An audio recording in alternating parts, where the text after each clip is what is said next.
just come to tell you he'll work it out. I just come to tell you that he will work it out. I just come to tell you that he'll work it out. I just want to let you know that he'll work it out.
I come to tell you that he is a deliverer. If you go with me today to the book of Exodus, Exodus chapter 3, and we're going to look at verses 7 through 8, and then I want you to put it in overdrive and go with me to chapter 12. Amen. Amen. I want you to go with me to chapter 12. Amen.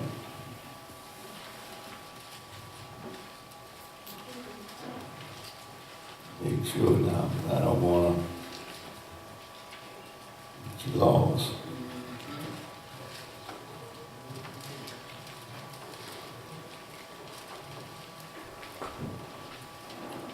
Over in chapter 3.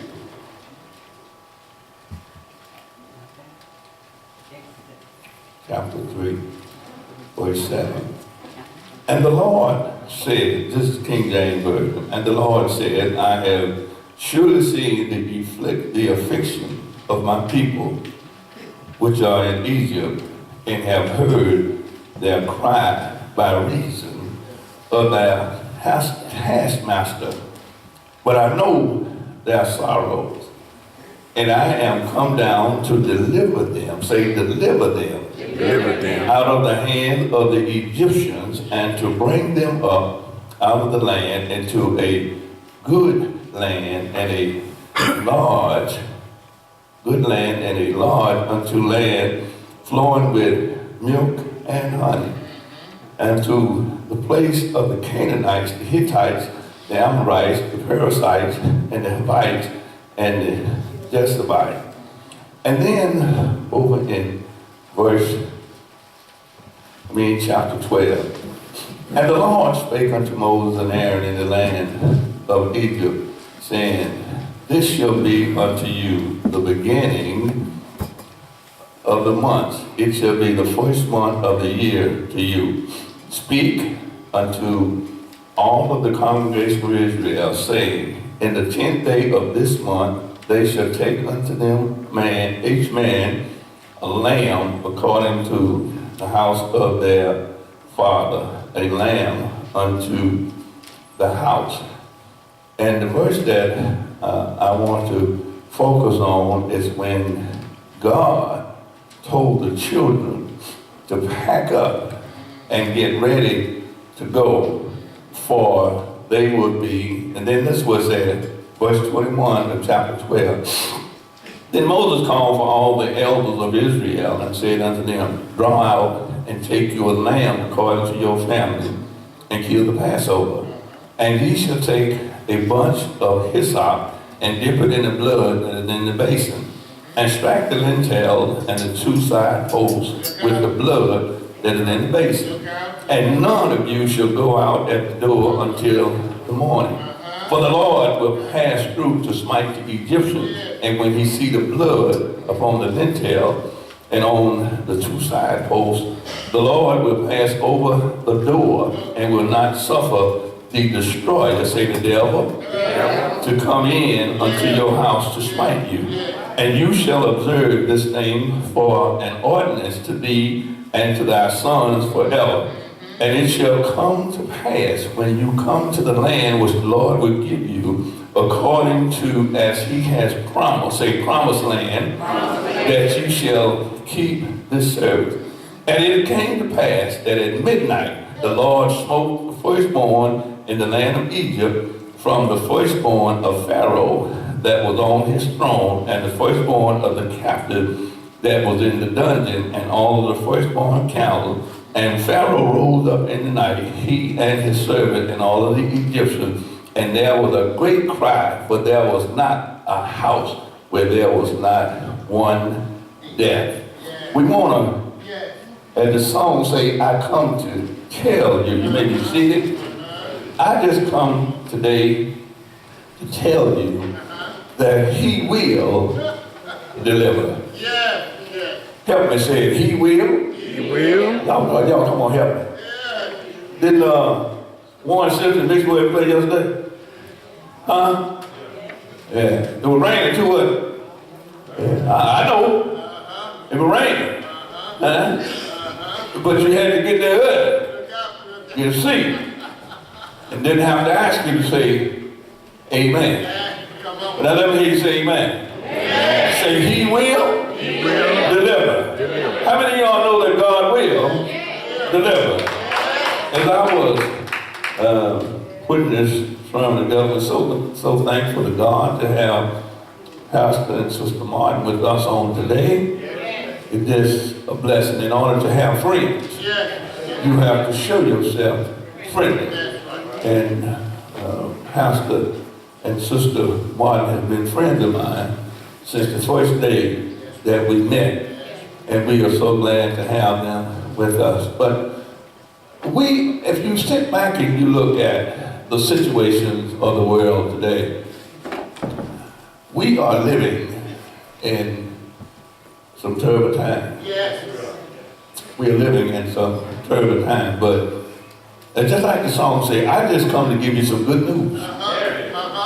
And the good news is, if we just hold on to God's unchanging hand, He will deliver. Now, for those of you who read your Bible and are not afraid of the Old Testament, there was, and I asked this question in Bible study last Tuesday night, Pastor Martin, if the leader of today, if you could identify him with one biblical character, who would it be?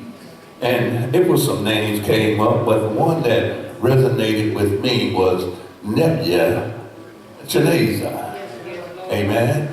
Now, you can't say amen with me if you don't know who he is and what he did.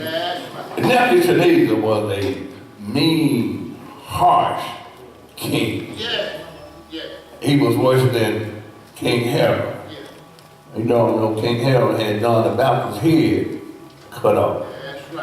But Nebuchadnezzar, he suppressed the whole nation of Israel.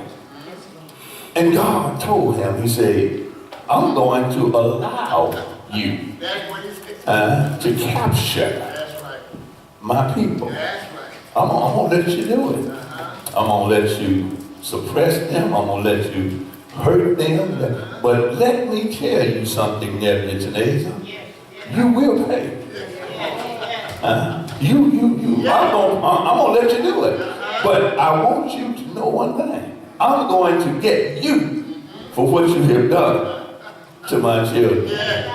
Amen. Well, as I read my Bible, it says that Nebuchadnezzar, he suppressed God's children, and down through his lifetime, he ended up in the pasture with the cow, eating grass.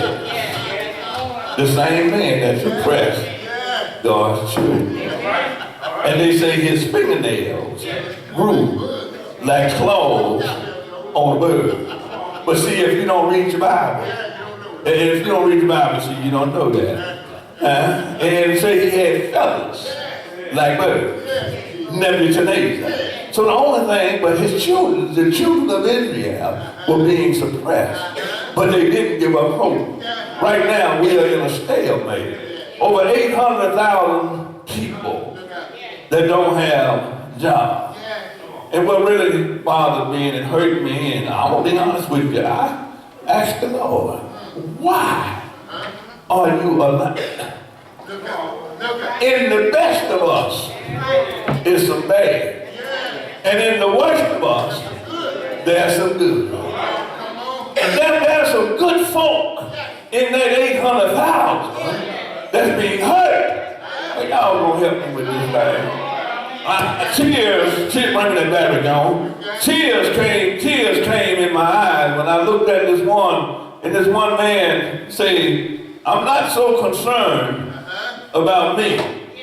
He said, but I'm concerned about my wife. My wife's medication is $20,000 a year. I'm not worried about me, but I'm concerned about my wife.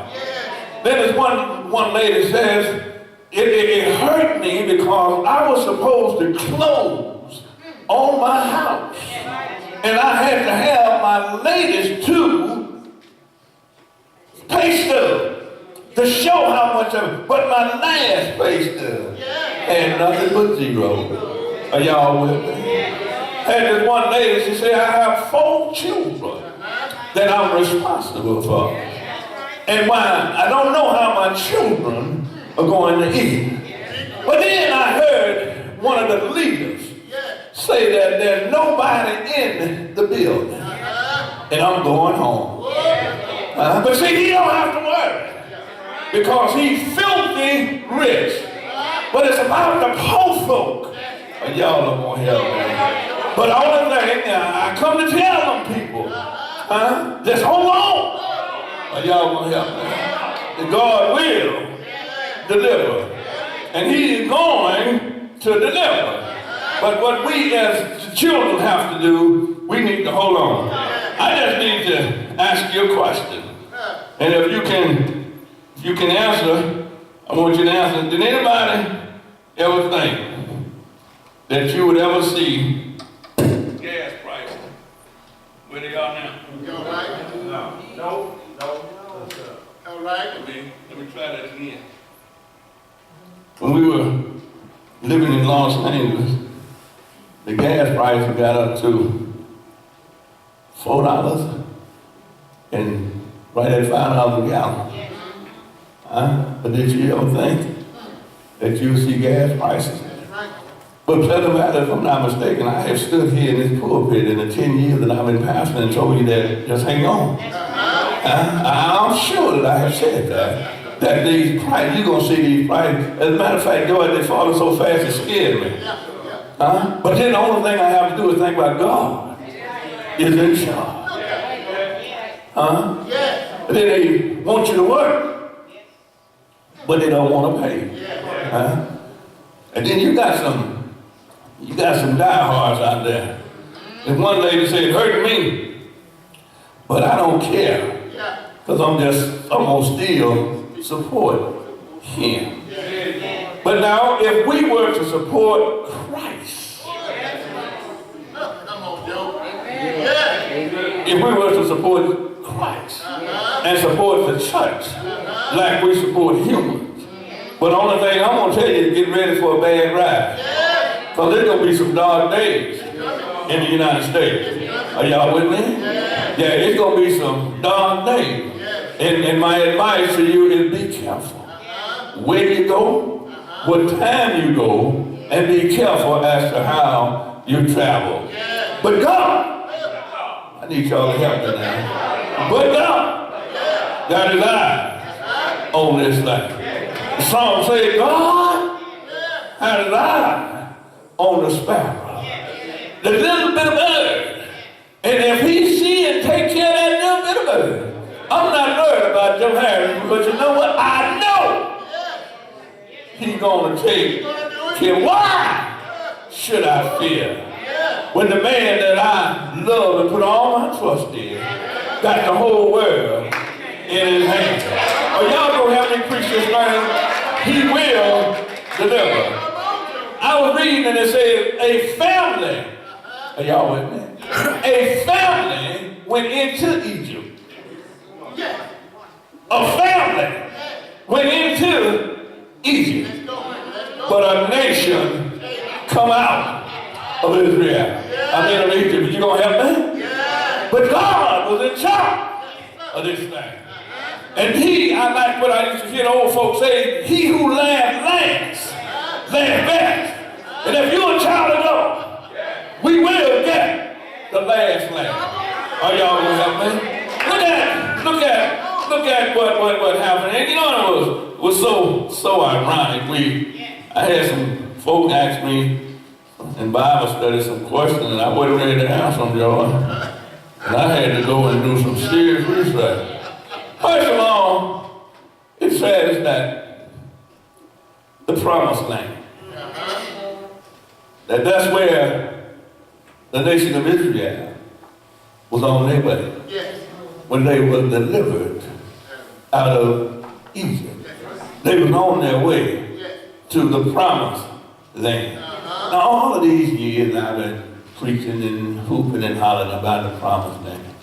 But it was just yesterday when I got off into this book, when I really got off in, that I found out what the promised land was.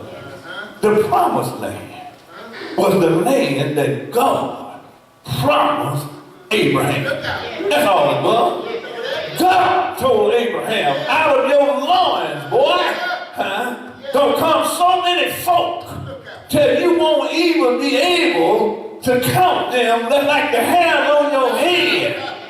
And I'm going to send you to the promised land. That's all the promised land was. The promised land was the land of Canaan. Yes, the land of Canaan. And he told them and said, over in that land is the land flowing with, not literally now, not literally milk and honey, but it was a prosperous land. Are y'all with me? It was prosperous. You know, and big old pears. How many of y'all eat pears? You know, I remember time, if you don't know, I remember time you did. Because mama never used to can them when you didn't have no to eat. Can them and put them in them jars and you eat pears, fat meat, and biscuit. You want to sit up there night, how about you go right on, I eat steak every night. You didn't, you always eat. But anyway, that's what it was. Now watch this. God told, he said you're going to a land. The Hittites, the Canaanites, the Jebusites, the Amorites, the Gershites, and all of them folk is over there. But I need to tell you something. Can I help y'all with something? All of them were kinfolk. Look out. They were kinfolk. That's right. Pastor, how can you say that? Because y'all do know Noah, don't you? Y'all know Noah? Y'all don't know Noah? Noah was the one where God told him what? Say, go in the ark. It's going to rain. But Noah had a son by the name of Ham. And Ham was Black man. Come on. Ham was a black man. And as I started doing research on these, all of these folk, the Canaanites, the Amorites, the Hittites, all of them sites were descendants of Noah's son, Ham.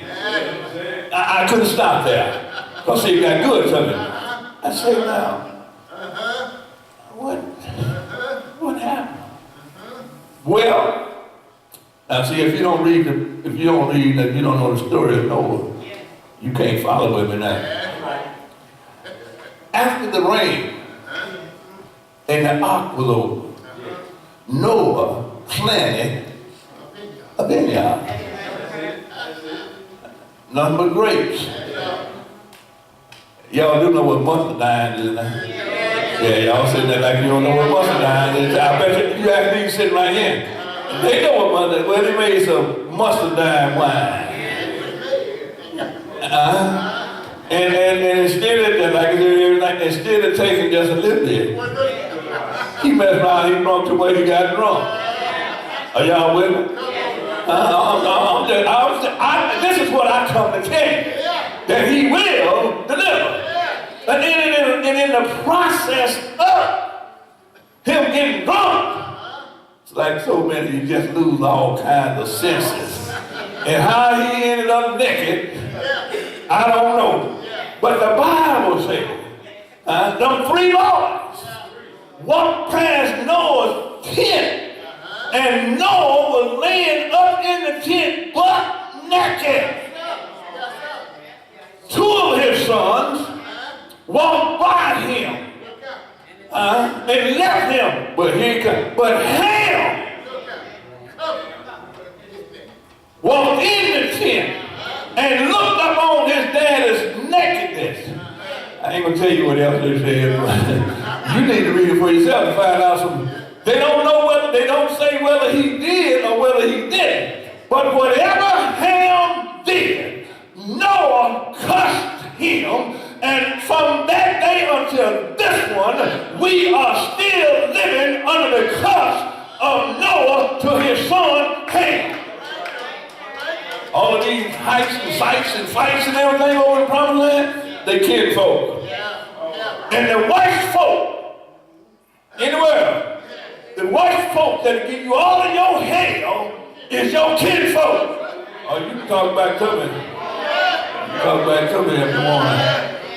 But God, He seen what His children was faced with down in the promised land. It said, and God told Noah, I have seen the affliction of my people. I've seen what's going on down in Egypt. And Moses, I want you to go down into Egypt, Moses, and I want you to tell Pharaoh, let my people go. What are we faced with today?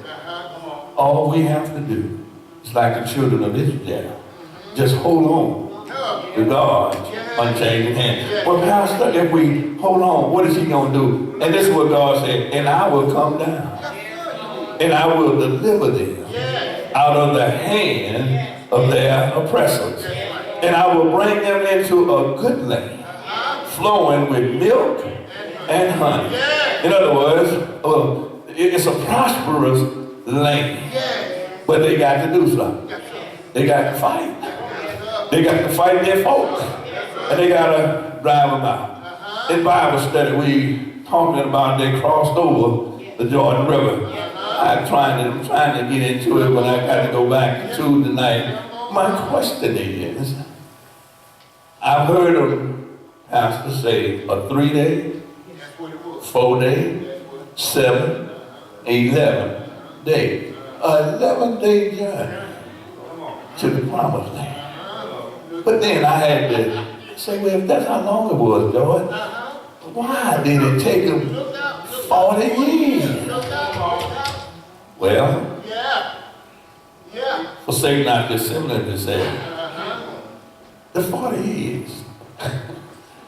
Good God Almighty. 12 spies. 12 spies went into the promised land. 2 came back with good report. Caleb and Joshua. The other 10 came back with lies. Just in conversation. 40 years. Each one of them was punished. Each spy was punished 10 years for lying. I dare you to multiply 4 times 10 and see what you come up with. That's why they won. Then another reason why, on top of that, was what we in our time do today. Disobedience. We don't want to do what the Lord tells us to do. He said for the church, not only this church, but this church today ought to be full. Ought to be full. Thanking God for bringing us from last year. Are y'all with me? To this year. As a matter of fact, you ain't even got to go. Thank you for letting you go to sleep last night and waking you up this morning. Oh. Then he said, well, I will. I'll deliver them. Look at what he said. We're getting ready to shut it down. Moses called for the elders of Israel, and he said unto them, now, you got to do what the Lord said you to do. Are you with me? He said, go out to your herds and take out a lamb according to the size of your family. And then that's what he said, and when you find the lamb or the goat, you have to kill it. Take the blood from the animal, put it in a basin. But then this is what I want you to do what? And you shall take the hyssop, which was like a little mop, dip it in the blood, and stack it on the lintel. Now, let me help you with something. This right here, these are the doorposts. The lintel, that's the top. So he told him what? Put the blood on the doorpost and also on the lintel. He didn't say put it on the door post and the lintel. And then look at what else he said. And none of you don't go outside. Once that man put that blood on the top of the door and on the side, you got to stay in. And then listen to what he said. And the Lord will pass over and he gonna smite the Egyptian. But when he see the blood over the doorpost, that's letting him know that some of his children is in that house. Are y'all with me? And he will deliver. And then listen to what he says. And on the two sides, the Lord will pass over the door and to destroy. In other words, death will not come in to your house. And then he said, and you shall observe this thing as an ordinance for the rest of your life. Amen. Amen. And then it said, and it shall come to pass when you see get to the land that the Lord will give you, that you shall keep this ordinance. We are on our way to the promised land. But this thing is all about the family. He says, take a lamb that's 1 year old, or either a goat. And I want you to do what I tell you to do. I want you to prepare after you kill the lamb or the goat. I want you to prepare the goat and the lamb so you can have food to eat. But you got to follow my instructions. I want you to roast the lamb. In other words, I want you to barbecue the lamb and barbecue the goat. Cook them whole just like they are, with the intestines and everything still in place. This is the way that I want you to prepare them. Are you going to help me? If war is true, if a family is not large enough to consume the sheep or the goat by himself, this is what I want you to do. I want you to go over to the Martin's house. And y'all go help me and see how big George's family is. And if he has a small family, and you have a small family, I want the two families to get together. And I want y'all to sit down and eat together. Should I get a witness? That's what he wants us to do today. He wants children to get together for services. Should I get a witness? All of this old hatred and malice has no place in the church. Should I get a witness? God he's not satisfied with the division that's in the churches today. I can't get along with second union because I don't like the pastor. I can't get along with Greater Goldstreet because I don't like the pastor. But I'm on my way to heaven anyway. God is not pleased with what he's doing, with what we are doing. Should I get a witness? I stopped by today to tell you that you just hold on to God's unsaving hand. He will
was dismayed. He had Pharaoh pressing him from the back, but he made a way in the daytime. He was led by smoke, a cloud of smoke, and at night a pillar of fire led the children of Israel. God will, He will deliver. How many know that He will make a way out of no way? Moses got to the Red Sea. He called God, but you got to talk to Him. In order for Him to answer your prayer, you got to talk to Him. Moses looked up to heaven. He said, now, what am I going to do? Pharaoh is getting me from the back. I got hills and mountains on the left. I got hills and mountains on the right. And a sea in front of me. What am I going to do? But I like with my God. My God is a good God. I don't know about your God, but my God is a good God. My God, He's a doctor in a sick room. Has anybody ever tried it? My God is a lawyer in a courtroom. Is He all right? My God, He's a mother to the motherless. My God, He's a father to the fatherless. My God is a way maker. How did you know? So many times He made a way for me. But I heard that Moses was standing there confused, dismayed, calling, Lord, Lord, you done brought me out of Egypt, and all these folks are behind me. What am I gonna do? But I like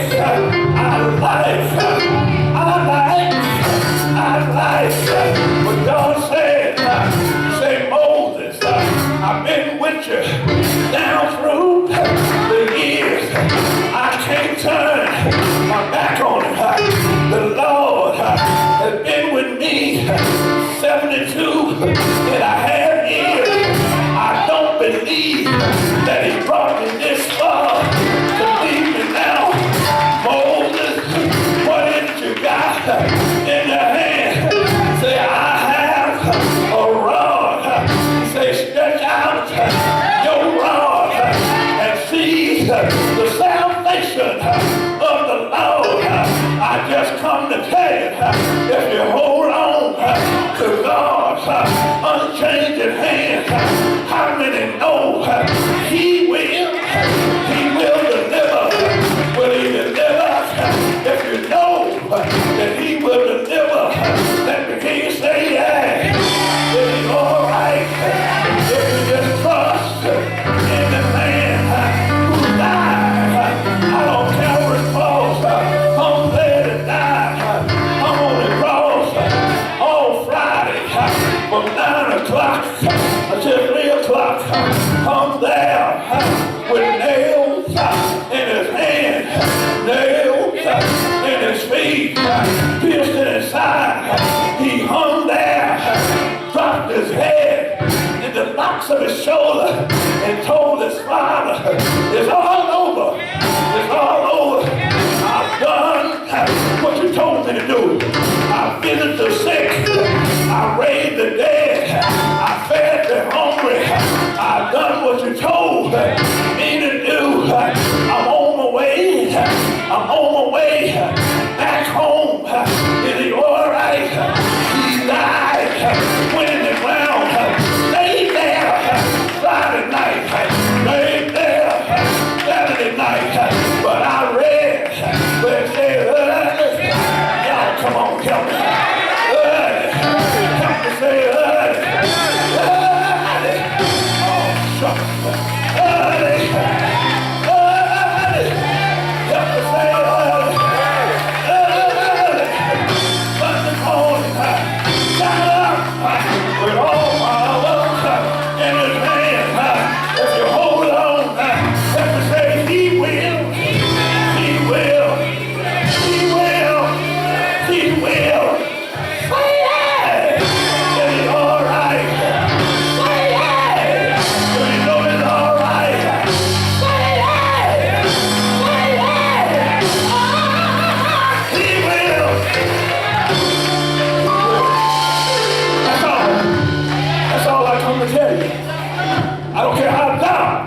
He will.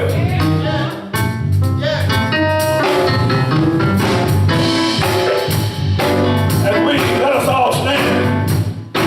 And we extend the privileges of the church. You might not have a church home, but we invite you to come and be a part of our church family. That's all. He took the children down to the Jordan River. But look at what he said. I'm going to deliver you into the promised land. He said, but the one thing that you got to do, you got to keep me in front. The Bible says the priest was standing back there with the Ark of the Covenant. But Joshua was getting ready to take the children over.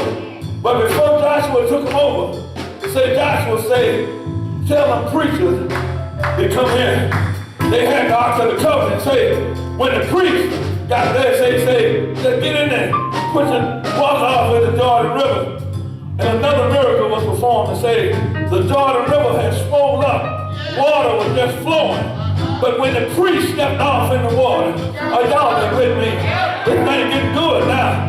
Say, when the priest stepped off in the Jordan River, say, the water just stopped flowing and rolled up on both sides and dry land for the nation of Israel to cross the Jordan River. All I want you to know is that what? He will deliver. I say, Jordan River, I'm bound. Oh, you know what? I'm bound.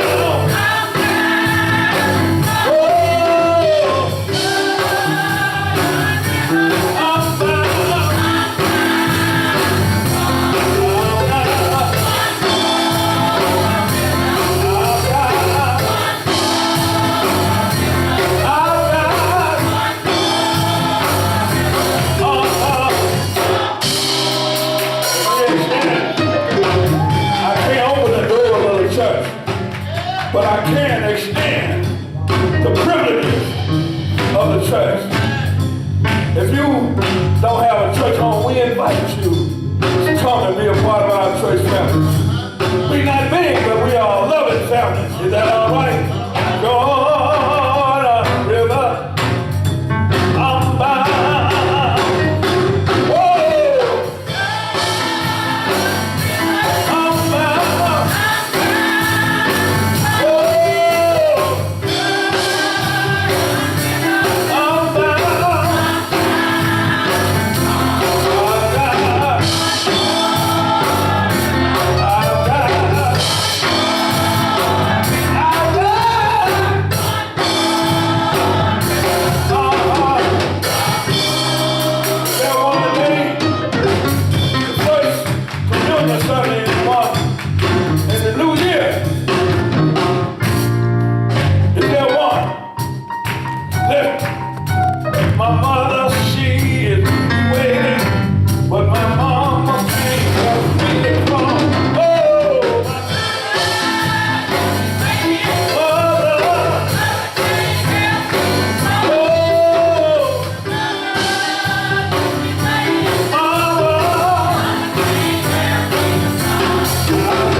She was the one that raised me, and I know that she loved me. My lady, she will be waiting, but my lady can't help me anymore. Oh, lady, oh, lady.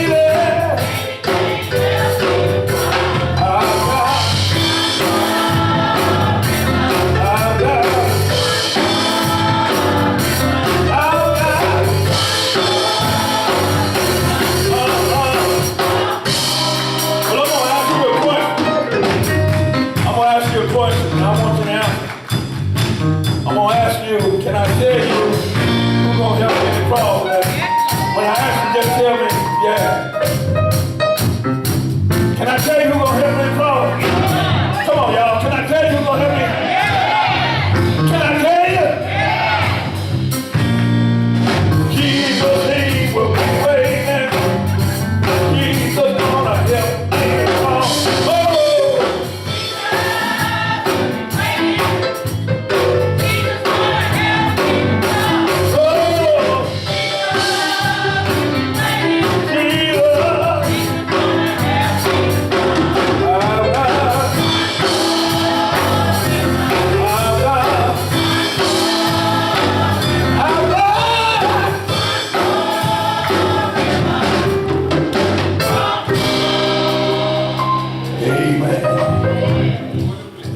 If you know anything about Jesus, I want you to help me sing this song. I feel like it's an appropriate song for today. Come on. Look at all of these children. Good Lord Almighty. Yes,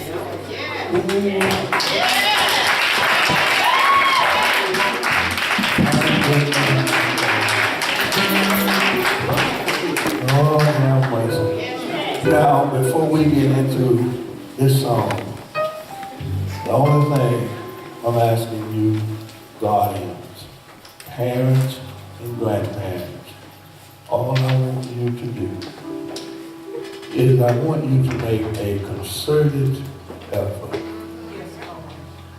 every Sunday morning. Now, on tomorrow morning, we're going to wake them up 4, 5 o'clock in the morning. Let them eat them old cold cereal. that's right. Go outside. Get in them buses, or they're going to get in your car. And you're going to take them to these various schools in and around Vicksburg for them to learn ABC, 1, 2, 3, math, and all of that stuff. Yeah. But I'm asking, just one day out of the month, out of the week, bring them here and let them learn about who it is that blesses them to be able to make it through the week. Yes, that's right. That's right. All of y'all, I just want you to stand up. Just stand up. Just stand up. Yes. Just stand up. Turn around and look at all of those children.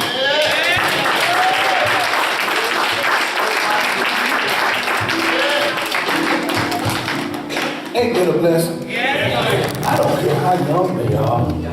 I was a little baby. You may turn around back there and come back. I was a little baby when I learned my first prayer. Now, I lay me down to sleep. I pray the Lord, my soul. If I should die before I wake, I pray the Lord.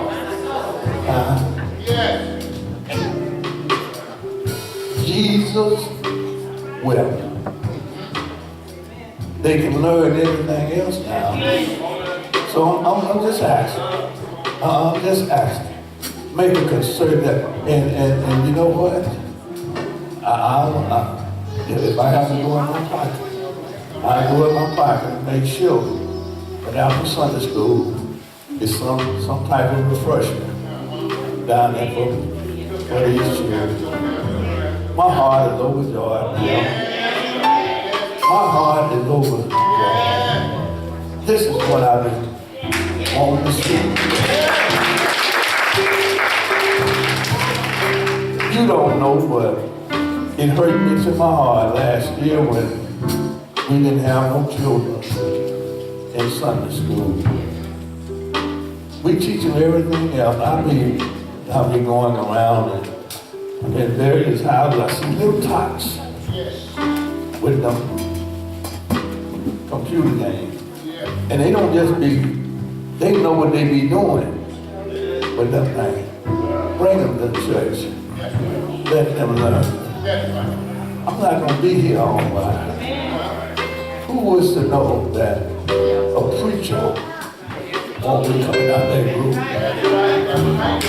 Who is to say deacons won't be coming out that group? Yes. Who's to say pastors Yes. won't be coming out that group? Thank you, sir. Thank you. Thank you, sir. Oh, thank you. We started off good. I am redeemed, bought with Jesus, changed.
Before the prayer,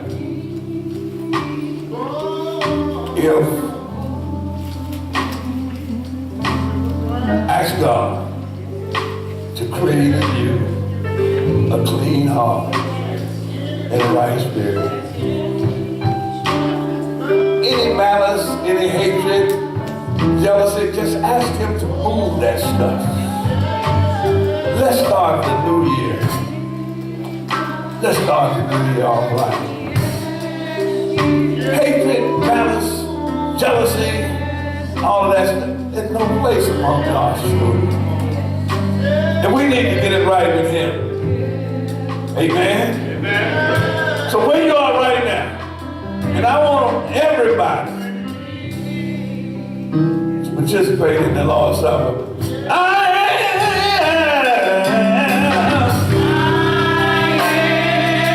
am redeemed.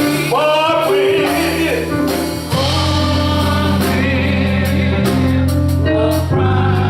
Jesus, have changed.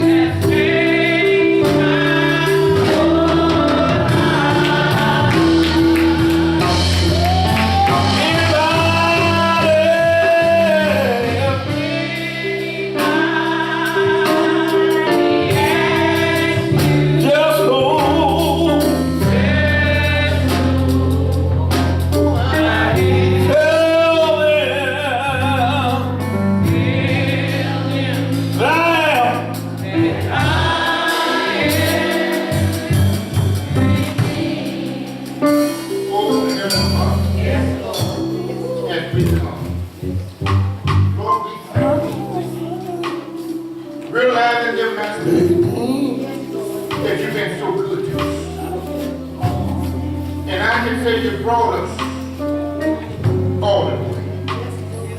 And Father God, we say thank you now. Many hills that we had to climb. We had to go through the valley. But thank you, as you did Israel. You brought them from out of bondage. And Father God, you didn't stop there, but you even brought us home the Red Sea. There have been many Red Seas in our life. But Lord, we say thank you. Because without you, we don't process. Thank you now. Even for the valley. Yes, sir. That we had to go through. And Lord, now, as we come to the most sacred part of Yes, sir. Yes, sir. Yes, sir. But first we want to say thank you for the word that's been spoken today. Thank you for this pastor that proclaiming your word to your people. And now, Lord, as we began to eat of your body and drink your blood. Yes, sir. We pray that as we come and eat of your body and drink your blood, that we won't do it unworthy.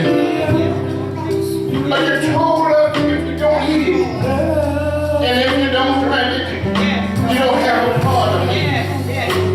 But now, Lord,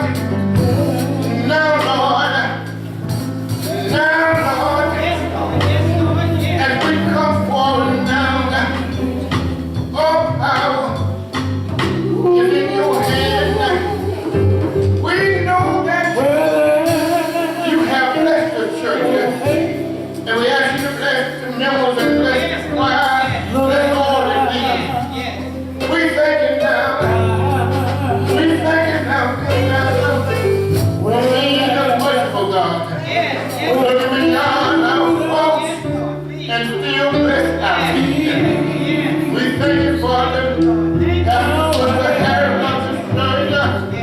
Keep her and hold her in your hand. Even when friends turn back on us, we know you're still there because you said in your word that you never leave us or never forsake us.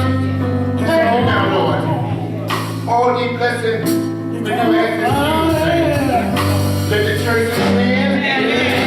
Let's say amen. Let's say amen again. I say we're singing.